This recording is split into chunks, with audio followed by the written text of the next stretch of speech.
اللہ اللہ اللہ کی چادر سے تیرے بدن کو ڈھانپ کے دکھاؤں گا. تو اللہ کے ہاں ایک قانون ہے. تو ہمیں چاہیے کہ ہم اللہ کے وعدوں پر بھروسہ کریں. ہم تو مرد ہیں. عورتوں کو بھروسہ تھا اللہ کے وعدوں پر. چنانچہ میں واقعہ سنا کے بات مکمل کرتا ہوں, سنیے گا ذرا. حضرت موسیٰ علیہ السلام کی والدہ کو اللہ تعالیٰ نے فرمایا کہ اپنے بیٹے کو پانی میں ڈال دو. ماں اپنے بیٹے کے بارے میں بہت کیئرفل ہوتی ہے, واچفل ہوتی ہے, رسک نہیں لیتی. مگر اللہ تعالیٰ فرماتے ہیں وَلَا تَخَافِي وَلَا تَحْزَنِي, ڈرنا بھی نہیں, گھبرانا بھی نہیں. اِنَّا رَادُهُ إِلَيْكَ, ہم اسے تمہارے پاس لوٹائیں گے. وَجَائِلُوهُ مِنَ الْمُرْسَلِينَ, ہم نے اسے رسولوں میں سے بنانا ہے. اب جب موسیٰ علیہ السلام کی والدہ کو یہ اللہ کا پیغام ملا, الہام ہوا, تو وہ یقین کر گئیں. بچے کو ڈال دیا.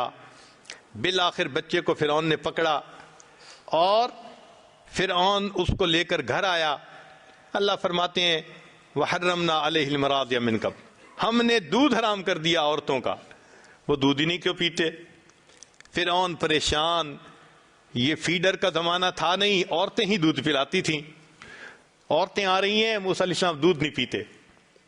فرعون کا اعلان کہ کوئی عورت آ کے اس کو دودھ پلائے, سوٹ کر جائے تو بس بہت اچھا. چنانچہ کیا ہوا کہ موسیٰ علیہ السلام کی والدہ نے بیٹی کو بھیجا, جاؤ پتہ کرو صورتحال کا. بیٹی گئی, امی آؤ, بھائی تو دودھ نہیں پی رہا. موسیٰ علیہ السلام کی والدہ چلی گئی, دودھ پلایا, بچے نے دودھ پی لیا. فرعون نے کہا بس اب اس عورت کو واپس نہیں جانے دینا, یہ محل میں رہے گی. 2-3 دن تو موسیٰ علیہ السلام کی والدہ محل میں رہیں. پھر فرمانے لگیں بھائی اپنا گھونسلہ اپنا, کچا ہو یا پکا, میں تو اپنے گھر جاتی ہوں. فرعون کہنے لگا سنو سنو, بچے کو بھی اپنے ساتھ لے جاؤ, وہیں دودھ پلا دینا, میں تمہاری تنخواہ تمہارے گھر پہنچا دیا کروں گا. اللہ قرآن مجید میں فرماتے ہیں فَرَدَدْنَاهُ إِلَىٰ أُمِّهِ, ہم نے موسیٰ علیہ السلام کو لوٹا دیا ان کی والدہ کے پاس. کئی تقر عینھا, اس کی آنکھیں ٹھنڈی ہوں, وَلِتَعْلَمْ, اور وہ جان لے, أَنَّ وَعْدَ اللَّهِ حق, کہ اللہ کے وعدے سچے ہیں. اللہ کاش کہ اللہ تعالیٰ عورتوں جیسا یقین ہمیں عطا فرما دیتے. تو بھئی اس یقین کو سیکھنے کی ضرورت ہے. اب لب لباب سن لیجئے کہ یہ یقین دعوت کے راستے سے بھی بنتا ہے. حضرت مولانا الیاس رحمۃ اللہ علیہ کو اللہ رب العزت نے آج کے دور میں جیسے دعوت کا کام کھولا, پوری دنیا میں آواز لگ رہی ہے اور واقعی یقین بن رہا ہے.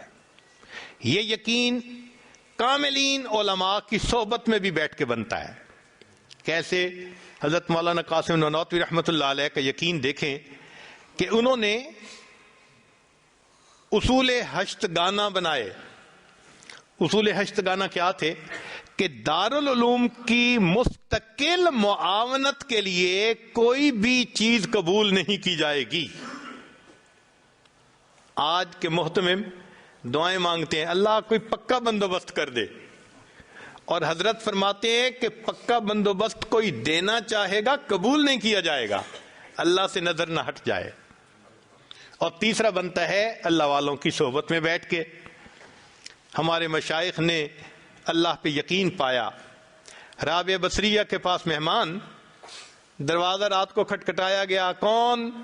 جی کھانا لے کے آیا ہے. فرمانے لگیں کہ کتنی روٹیاں؟ خادمہ نے کہا 9 روٹیاں. اس کو چلا جائے, یہ ہمارا کھانا نہیں. پھر آدھے گھنٹے بعد کون کھانا لایا ہے؟ کتنی روٹیاں؟ 9 روٹیاں. اس کو چلا جائے, یہ ہمارا کھانا نہیں. پھر تیسری مرتبہ, اب رات بھی دیر ہو گئی تھی, مہمانوں کو بھوک بھی تھی, تو خادمہ نے کہا آپ ہر دفعہ کھانا واپس کر دیتی ہیں, تیسری مرتبہ کوئی بندہ آ رہا ہے تو لے لیں کھانا. کہنے لگی جاؤ پہلے روٹیاں گنو. کتنی روٹیاں؟ جی 9 روٹیاں. کہنے لگے ہماری نہیں ہے, یہ کھانا نہیں ہے ہمارا. اس نے کہا کیوں نہیں ہے ہمارا؟ کہنے لگی کہ صبح میرے پاس 1 روٹی تھی, سائل آیا تھا, میں نے روٹی اللہ کے راستے میں دے دی تھی, میرے رب کا وعدہ ہے من جاء بالحسنۃ فلہ عشر امثالھا، جو ایک نیکی لائے گا میں 10 اس کو جو ہے نا وہ دوں گا. میں نے 1 روٹی دی تھی، مجھے اس کے بدلے 10 ملنی چاہیے، یہ 9 ہیں. جب انہوں نے یہ کہا خادمہ نے ہاتھ جوڑ دیے، کہنے لگے 10 ہی ہیں، 1 میں نے اپنے لیے رکھ لی تھی. عورت ہو کے اللہ کے وعدوں پہ ایسا بھروسہ تھا. اللہ تعالی ہمیں بھی اپنے وعدوں پہ بھروسہ عطا فرمائے تاکہ بقیہ زندگی ہم یقین کامل کے ساتھ زندگی گزاریں. بتوں سے تجھ کو امیدیں، خدا سے نہ امیدی. بتوں سے تجھ کو امیدیں، خدا سے نہ امیدی. مجھے بتا تو صحیح اور کافری کیا ہے. لا الہ الا اللہ، لا الہ الا اللہ، لا الہ الا اللہ، لا الہ الا اللہ، لا الہ الا اللہ، لا الہ الا اللہ، لا الہ الا اللہ.